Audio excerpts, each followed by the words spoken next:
Hello. In this 1.21.1 NeoForge modpack development video, we're going to be going over how to use the PonderJS mod, which is an add-on for KubeJS and Create, to add custom Ponder animations using in a similar method to the Create mod. Before we get started, I would appreciate if you would like this video, comment with any questions, and subscribe to the channel um, to get more future videos about Minecraft modpack scripting and development. In addition, thank you to BisectHosting for supporting my channel, and I will give more information about their services later in the video. But for now, let's get started with a basic example about Ponder scenes. Uh, so before we get started with that, though, a brief overview is needed.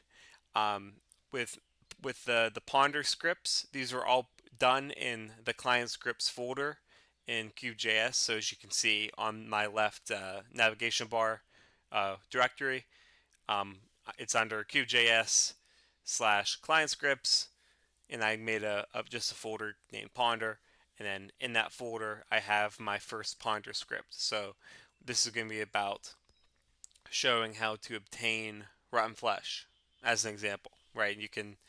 This is very simple example that you can make something along like it yourself. Um, in addition, well, obviously, if you don't know where to find that, just look at my directory here. So under KubeJS, and then it's under client scripts. But we will be using the assets later in the video, so I'm going to keep that folder open. In addition, you can see a couple of examples here. I have double arrays. Those are XYZ coordinates. So that's another important thing to note. So now that we have some background information, let's get started with actually creating Ponder scenes. So this is done in the ponder.registry method, as you can see on line 1, and then passing in an event. And inside that, it is done by the event.create. So on line 2 here, we can see event.create, and then we're passing in rotten flesh. This is the item that's going to have the ponder that you press usually by default W over. And then we are chaining on a method, scene. So I'm calling it intro scene. And then we have a header here, and we'll get into that later in a second. So the header is going to be the text that's going to be displayed. And then passing in scene, and then utilities. We'll probably use the utilities in a future video. But then inside that callback, we have 5 events here.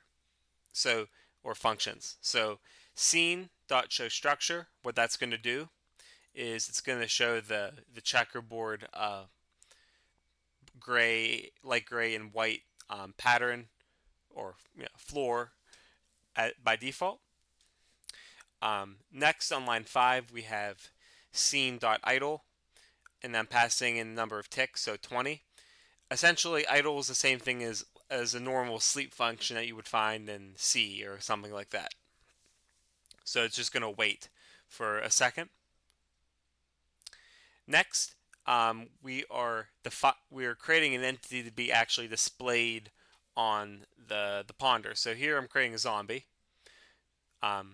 Note I'm just creating a constant called zombie because I'm going to expand on this in a future video. But for now, this is unused. But what is being used is actual creation. So scene.world.createEntity, and then passing in the zombie, so Minecraft zombie. Putting Minecraft colon above that, well, in front of that would also work. So if you're working with mobs from other mods, then you would need to do that. And then I'm passing in that double array, which acts as an XYZ coordinate plane. Okay. Next, I want to display text. So basically saying that identifying the mob. So that's what I'm going to do here. So scene.text, and then the first argument is how long that's actually going to be shown. Next is the actual text itself, which I'm calling text1, which again is going to be defined, and I'll show that in a second. and then the X, Y, Z coordinates, so as that double array. You can also see I'm chaining a couple functions on there as well. So next, so I want to make this text colored. So I'm gonna do that. I'm gonna set the green. So dot colored function, then passing in um, ponder palette dot green. You could do red, orange, yellow, a couple other colors as well. On line 11, I'm chaining another function that's called place near target. Um, Essentially, it's going to have that text to be pointed towards the target along with attached keyframe function. Okay, next I want to show controls. So uh, basically what I want to do, and you'll see in demonstration later in the video, I want to show that you have to left click, in other words, attack the mob with some sort of sword. So that's what I'm doing here. So show controls, again, just for 60 ticks. And then next I'm putting in the XY coordinates, so it's going to go be above the zombie. And then the third argument is what direction the arrow should point. So that's going to point down towards the zombie. And then these other methods are chained on, or other functions are chained on to actually show what to do. So left click, so it's going to show a mouse icon. And then with item, it's actually going to display the item that you use. So I just used an iron sword as an example here. Okay. Next, we need to actually define what the text is going to be. So we don't want this. We don't want to actually say in game text1 and header. We want to actually give some display text. So that's what we're going to do in the assets folder. So under assets, KubeJS, Lang, and then since I'm a English speaker from the United States, I'm going to use this JSON method. If you speak a different language, then you would use that respective JSON file name. Again, this basically same thing that you would use in a texture pack or a data pack or even a mod. So let's see what's inside that folder.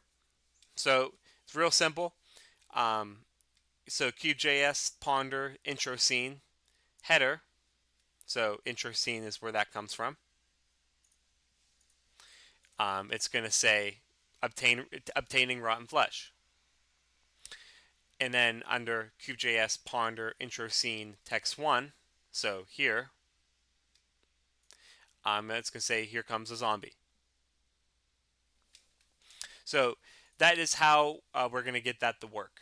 But before I show a demonstration to that, I would like to give a shout out to my server hosting partner, BisectHosting.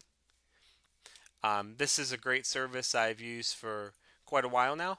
They offer server hosting for 80 plus games other than Minecraft, but in regards to Minecraft, you can pre-install over 2,000 mod packs automatically. So basically any relevant mod pack is probably there. So keep that in mind. That makes it real easy to install the newest and most popular mod pack at the moment. In addition, they offer 24/7, 365 customer support to help troubleshoot your server and mods. You also have full file access, and you can host your server from across 20 secure locations around the world, as they offer advanced DDoS protection. So, again, thank you to BisectHosting for supporting my channel. Feel free to find an affiliate link in the description of this video, and that'll bring you to the website which I got this screenshot from. Very, very great service. I can't say enough about them. So now let us move on to the actual demonstration of the code.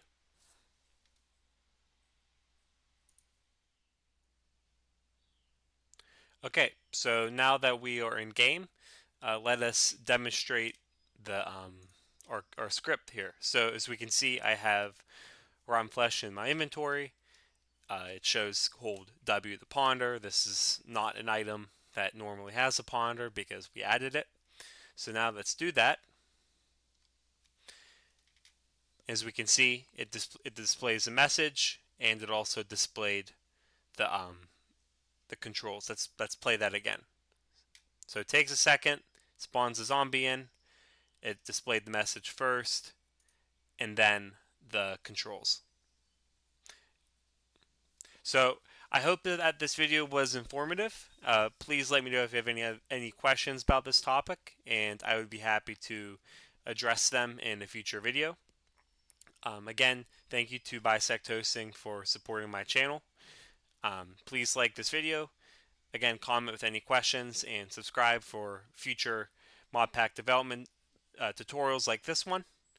And in the meantime, thank you for watching and have a great day.